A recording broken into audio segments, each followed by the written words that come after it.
Hello dear students, आज की class में डिस्कस करेंगे few very important MCQs on nematology. और आइए शुरू करते हैं आज के सेशन का सबसे पहला क्वेश्चन। क्या है ये क्वेश्चन, पढ़ते हैं।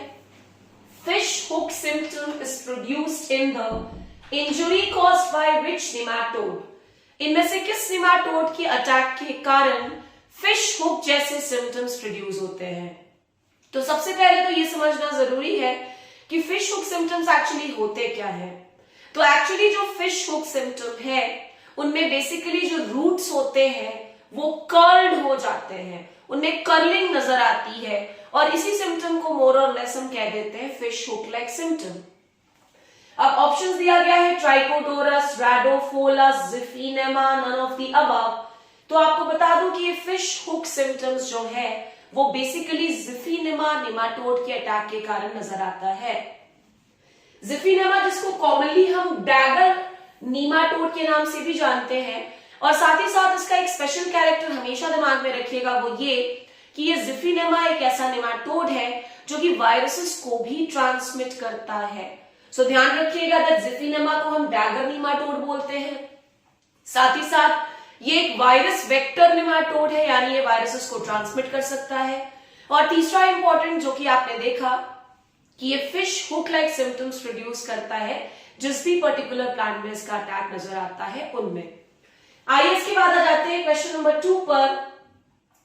विच of the following nematodes generally does not affect the root system.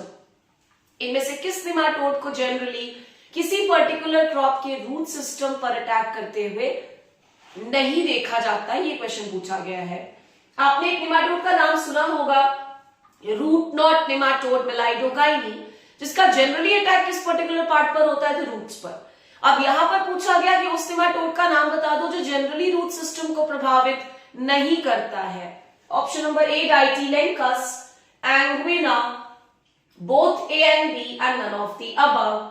तो बच्चों इस क्वेश्चन का आंसर हो जाएगा बोथ ए एंड बी, यानी डाइटिलेंकस और एंग्विना दोनों के दोनों ऐसे नेमाटोड्स हैं जो जनरली रूट सिस्टम को प्रभावित नहीं करते हैं। इसके बाद swollen and right are the two types of which nematodal disease. बहुत ही अच्छा क्वेश्चन, ध्यान रखिएगा कि स्वोलन और राइट किस पर्टिकुलर नेमाटोडल डिजीज के दो अलग अलग प्रकार होते हैं। मॉन्टेक्स जो कि राइस में होने वाली बीमारी है, साथ ही साथ उफ्रा, again it is a disease of rice. White tip भी राइस में देखने को मिलता है। अब इनमें से कौन सा 3 टाइप है जिसके ये दो अलग अलग प्रकार पूछे गए हैं, स्वोलन एंड राइट। तो आपको बता दूं कि इस क्वेश्चन का आंसर हो जाएगा उफ्रा। उफ्रा is an important disease of rice और इसके 2 टाइप्स होते हैं, one is swollen and the other is right.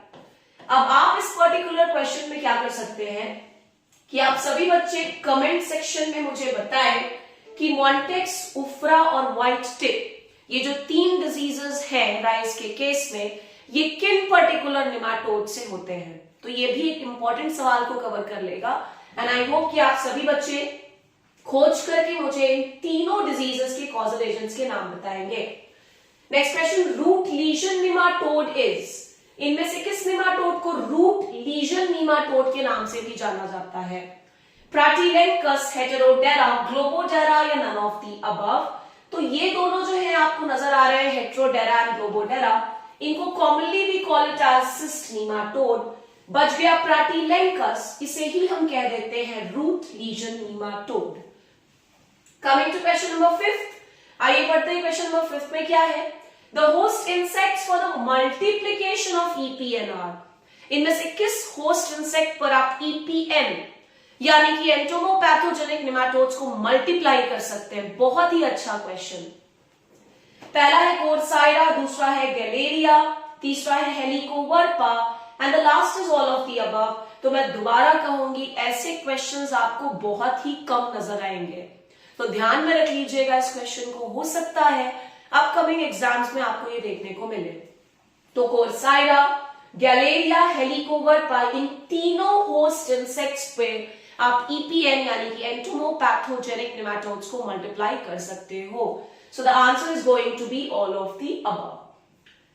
Coming to question number 6, Carter discovered nematicidal property of, Carter नाम के साइंटिस्ट ने इनमें से किस केमिकल में नेमैटिसाइडल प्रॉपर्टी एग्जिस्ट करती है डिस्कवर किया था? EDB, DD, dicofol, none of the above. तो इसका करेक्ट आंसर इज DD। अब आप सभी बच्चे एक काम कर सकते हैं, हालांकि इस तरह के क्वेश्चंस नहीं देखने को मिलते हैं, बट फिर भी अपने जनरल नॉलेज को अपडेट करने के लिए आप सभी बच्चे कमेंट सेक्शन में मुझे DD का फुल फॉर्म जरूर बता सकते हैं। Coming to question number 7, the red plant of strawberry is caused by Melidogyne, Aphelencoid, Xiphinema या none of the above। तो the correct answer is Aphelencoids। ध्यान रखिएगा, red plant of strawberry is also caused by Aphelencoids। Coming to question number 8, slump disease in citrus is caused by। बहुत अच्छा सवाल, सोचो question इस तरह से भी तो आ जाता है कि भैया स्लम्प डिजीज किस क्रॉप का डिजीज है। तो इससे आपको दो चीजें सीखने को मिल रही है, किससे होता है और किस में होता है। तो सबसे पहला पॉइंट, स्लम्प डिजीज सिट्रस में होता है, किस निमाटोड से होता है? तो आपको आंसर बता दूं, that the slump disease in citrus is caused by Pratylenchus. किससे होता है बच्चों? प्राटिलेंकस। ये वही प्राटिलेंकस है जिसका कॉमन नेम अभी जस्ट आपने कुछ देर पहले रूट लीजन निमाटोड पढ़ा था। Coming to question number 9, शायद question number 9 repeat हो गया है, so I am just trying to skip this out. And the last question for today's session, बहुत ही important सवाल। आप सभी बच्चे जानते हो कि हर एग्जाम में ट्रैप क्रॉप का नाम तो पूछ ही लेता है। अब इसमें पूछा गया है trap crop for root knot nematode is. Maximum बच्चे रूट नॉट निमाटोड का ट्रैप क्रॉप किसे जानते हैं? मैरीगोल्ड को। बट आपको बता दूं दैट रूट नॉट निमाटोड का ट्रैप क्रॉप मैरीगोल्ड भी है, लेट्यूस भी है, रेडिश भी है। So the correct answer is going to be all of the above.